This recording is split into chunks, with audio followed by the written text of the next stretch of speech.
আসসালামু আলাইকুম ওরহমতুল্লাহি ওবারাকাতু। আজকে আমরা আলোচনা করব কোনো হাদিস অল্প অল্প জেনে অথবা এটা কি আসলেই হাদিসে আছে কিনা এই বিষয়টা কনফার্ম না হয়ে কেউ যদি এমন কোনো কথা কারো থেকে শোনার পরে বর্ণনা করে সে কি কাফের হয়ে যাবে কিনা এ বিষয়ে ইসলামী দিক নির্দেশনা কি।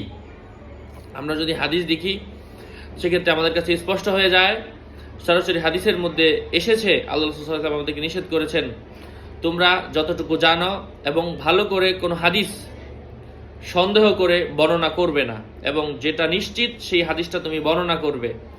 আপনি একটা ভালো কথা জানেন এবং এটা আসলেই হাদিসে আছে, কিন্তু আপনার সন্দেহ আছে, তবে আপনি হাদিসের মধ্যে না দেখা ছাড়া এই কথাটা বর্ণনা করবেন না। এটা বুখারীর হাদিসের মধ্যে এসেছে, আল্লাহ সাল্লাল্লাহু আলাইহি ওয়াসাল্লাম আমাদেরকে এই বিষয়ে নিষেধ করেছেন। আশা করছি আপনারা উপকৃত হয়েছেন। সুতরাং কেউ না জেনে বললে কাফের হবে বিষয়টা এমন না, তবে এটা আল্লাহ রাসূল সাল্লাল্লাহু আলাইহি ওয়াসাল্লাম নিষেধ করেছেন। আসসালামু আলাইকুম।